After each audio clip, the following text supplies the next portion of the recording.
The theme of the Sagarmatha Sambad this year is Climate Change, Mountains and the Future of Humanity. As a country of fragile mountain ecosystems, Nepal is already facing the full force of climate change. The absence of honest dialogue and concerted global actions not only puts our environment at heightened risk, but also greatly imperils the future of humanity itself. So that's why I'm doubly pleased to learn about the program which has been going on for almost a decade on these very issues, and the fact that through this program we are not only promoting a gender responsive budget, but also a climate budget, because I think these two variables is what is determining the lives of millions of people, not only in Nepal, but all over the world now. We aim to contribute meaningfully to the global climate discourse by facilitating dialogue among all stakeholders, and inputs such as the one that will be provided from this 10-year-old long project will really help us to be not only stuck on theory, but also to look at the practical outcomes of what is happening. The Sagarmatha Sambad will bring together policymakers, practitioners, academia, the media, and civil society from around the world to discuss the issue of climate change with a special focus on the mountain regions. We hope that the dialogue, which is being hosted in a country that is among the most acutely affected by climate change, will strongly resonate with the theme and act as a catalyst for meaningful global climate action. I'm pleased to note that this workshop, being organized as a precursor to the Sagarmatha Sambad, stands as a testament to the strong and fruitful collaboration between the Government of Nepal and APDC. Nepal is a founding member of the Asian Disaster Preparedness Center and has been actively supporting its work on disaster risk reduction, disaster preparedness, risk management, and climate adaptation. And I'm very happy to share with, I'm sure many of you in this audience know, that Nepal has also evolved many of its own programs. I was happy to see when we were organizing the support for the Myanmar earthquake, that Nepal Army has constructed not only at the Tribhuvan International Airport, but in many airports around Nepal, infrastructure from where disaster, the donations or all the goods that come during disasters can be sorted out and distributed in a very organized and logical manner. And there are other such emergency outlets, especially related to health, that Nepal Army and all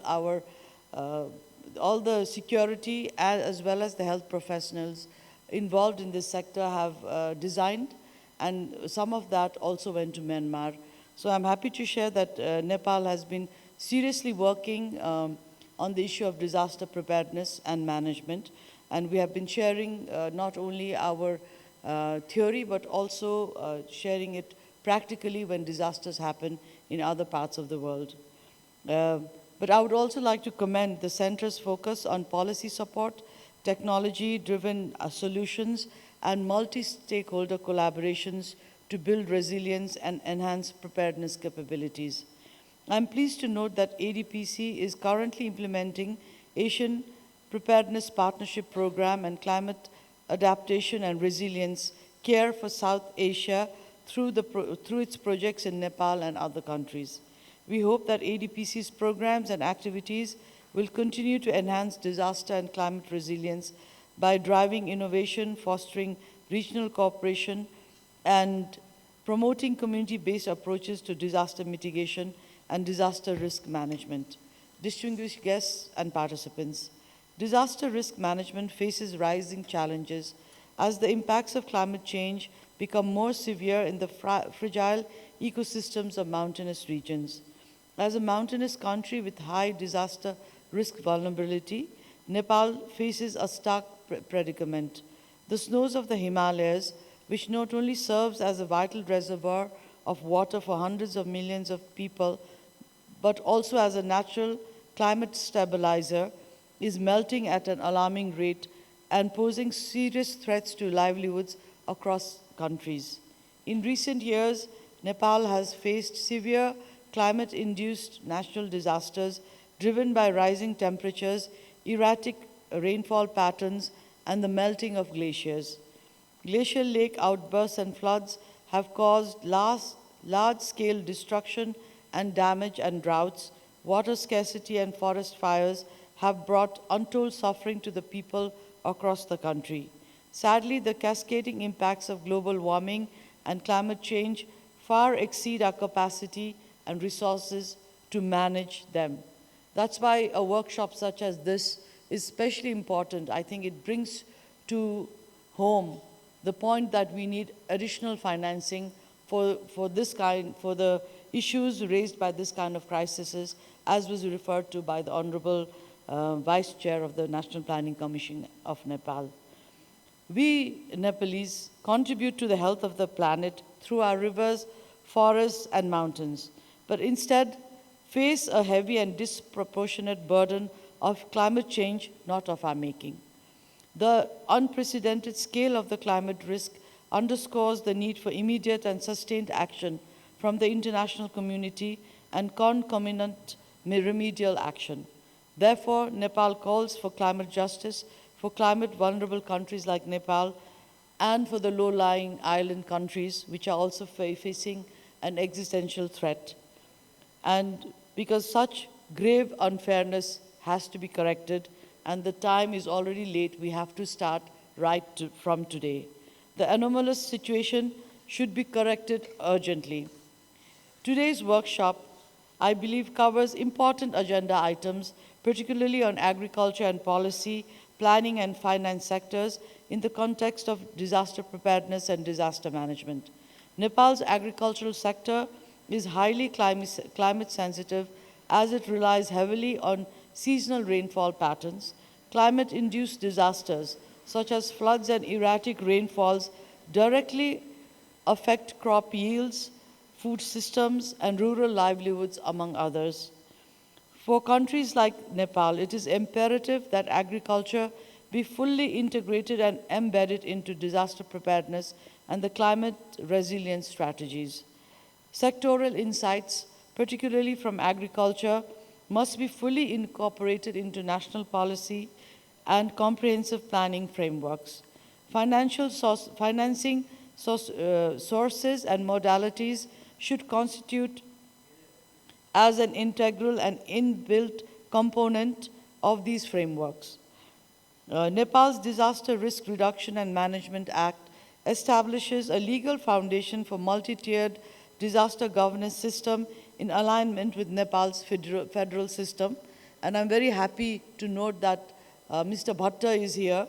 And for a while, we were in a sort of a flux, but once he has come on board, Nepal has been going full stream ahead with recovery of the earthquakes and also looking at other disasters.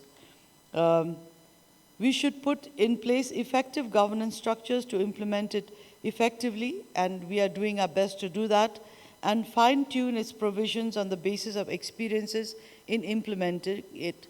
Workshops such as these help take that process forward, and I hope the findings are widely disseminated through all the structures of Nepal's government, as well as in all the other partnering countries. The challenge for us in the days ahead is to ensure that there is ample inbuilt competence in our systems and structures to foresee the risks and threats of natural disasters, as well as the capability to swiftly spring into action when disaster occurs, especially when disaster induced by climate change become more severe and more unpredictable. And I would also like to reiterate that women and children, who are mostly the only people in many of our rural municipalities now, find it very difficult to respond with the same swiftness as maybe men could respond. Because we have not, it's not that we are less abled, it's because we have not been trained. And in my tenure as regional councillor of IUCN, we did a lot of work on disaster and women. And one of the things that we learned that women are never taught to climb trees, to swim in rivers, and even our very garments impede us. And that's why a lot of women fall victim during disasters. So I think training women to become disaster responsive and also training them how to be safe is some of the things that I hope will go forward in the days to come. And I hope today's discussion will dwell adequately on all these themes and come up with concrete ideas and recommendations for the future. I wish today's workshop all success, and I hope to see some of you at the Sagarmatha Sambad, and I hope the thoughts that are discussed today will be put forward in our national policies, plans, and actions. I thank you all.